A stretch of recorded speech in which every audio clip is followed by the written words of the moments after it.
উপদ্রব বাড়লেও মশার ওষুধ পাচ্ছে না, কিংবা বারবার ফোন দিলেও ছুটে আসছে না সিটি কর্পোরেশনের কর্মীরা। কোনো চিন্তা নেই, লাগবে মাত্র ২,০০০ টাকা আর নিমেষেই মিলবে মশার ওষুধ। তাও আবার নিজ দায়িত্বে নিজ খরচে আপনার কাছে পৌঁছে দেবে উত্তর সিটি কর্পোরেশনেরই কর্মচারীরা। শুনতে অবাক লাগছে? অবাক লাগলেও ঘটনা পুরোপুরি সত্য। তবে প্রশ্ন হলো, উত্তর সিটির কোন সিন্ডিকেটের মাধ্যমে ট্যাক্সের টাকায় কেনা মশার ওষুধ বিক্রি হচ্ছে বাইরে, আর কেন কার্যকর ওষুধ পাচ্ছেন না অতিষ্ঠ নগরবাসী?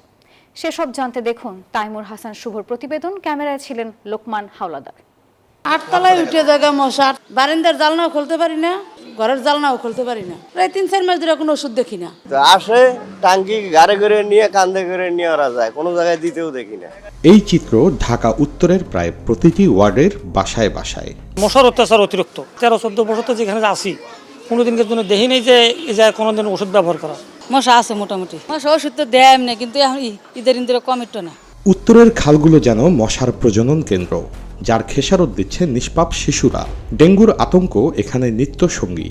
হাসপাতালের বেড আর ঔষধের পেছনেই নিঃস্ব হচ্ছে অনেক পরিবার। চতুর্দিকে মশা, ডেঙ্গু জ্বরে আক্রান্ত হয়, সেই ডরে থাকে বাচ্চা কেমনে হেফাজতে রাখতে পারবো। আমার ডেঙ্গু হয়েছিল বুঝছেন, মশার কামড়ে ৩২,০০০ টাকা হাসপাতালের বিল আইছে। নতুন প্রশাসক নিয়োগের পরপরই ঢাকা উত্তর সিটি কর্পোরেশন থেকে ঘোষণা আসে, মশা নিধনে দিনে অন্তত ৩ বার করে দেয়া হবে কীটনাশক।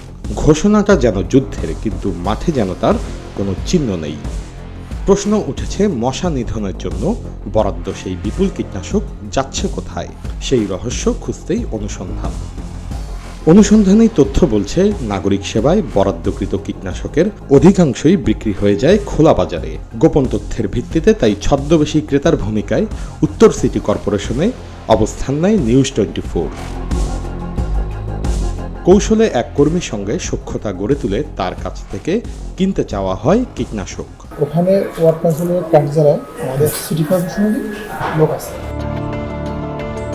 সেই কর্মীর দেয়া তথ্য অনুযায়ী মোহাম্মদপুরের জোনাল অফিসে যোগাযোগ শুরু করে প্রতিবেদক। আমি যে মশার ওষুধের কথা বলছি, মশার ভাই, ওনার সাথে একটু কথা বললাম। সেখানকার একজন কর্মীর সঙ্গে গড়ে তোলা হয় সখ্যতা। ওরা বললো যে আপনার সাথে যোগাযোগ করতে, যে দেখেন কিছু কালকে আসেন, কালকে 10টার দিকে আসেন, আমি দেখে বলেছি। পরের দিন সেই ব্যক্তি আরিফ নামের আরেক কর্মীর সঙ্গে পরিচয় করিয়ে দেন। সেই আরিফই জানালেন কীটনাশক সংগ্রহের প্রক্রিয়া।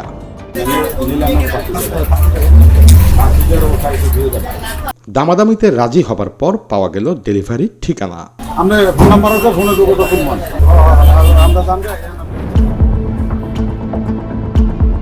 আদাবরের শেখেরটেক এলাকার একটি নির্দিষ্ট স্থানে কিছুক্ষণ অপেক্ষার পর সিটি কর্পোরেশন থেকে বরাদ্দকৃত কীটনাশক নিয়ে হাজির হলেন আরিফ। তার মোটরসাইকেলের গায়ে সিটি কর্পোরেশনের স্টিকার, হাতে মশা মারার কীটনাশক। অবশেষে মাত্র ২,০০০ টাকার বিনিময়ে নিউজ 24 টেলিভিশনের হাতে পৌঁছে যায় বাসিন্দাদের ট্যাক্সের টাকায় কেনা সেই কাঙ্ক্ষিত কীটনাশক। প্রশ্ন এখন একটাই, যে ঔষধ থাকার কথা ছিল শহরের রাস্তায়, সেটা কিভাবে পৌঁছালো ব্যক্তি হাতে? সিটি কর্পোরেশনের তদারকি বা কতটুকু? এলাকার নাম্বার আমি যদি ওরকম থাকে আমি ব্যবস্থা নিব। হতে পারে আমাদের মশা পরিচ্ছন্ন কর্মী যারা আছেন তারা আগের চেয়ে বেশি উদ্যম নিয়ে কাজ করছে, এটা সঠিক।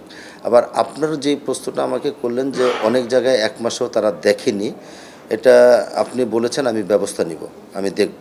চিত্রটা ভয়ঙ্কর, দুর্ভাগ্যবশত অব্যবস্থাপনা, অনিয়ম, দুর্নীতি, কাজ করার ব্যাপারে অনীহা, সার্বিকভাবে বলতে গেলে এটা ভালো চিত্র নয়। মশা নিধনের নামে কোটি টাকার বরাদ্দ, কাগজে পরিকল্পনা থাকলেও বাস্তবে মিলছে না তার ছিটে ফোটাও। যে কীটনাশক থাকার কথা ছিল নগর জীবনের সুরক্ষায়, সেটাই যদি হারিয়ে যায় অন্ধকার বাণিজ্যে, তবে প্রশ্ন থাকে, এই শহরের মানুষ বাঁচবে কিভাবে? তাইমুর হাসান শুভ, নিউজ 24, ঢাকা।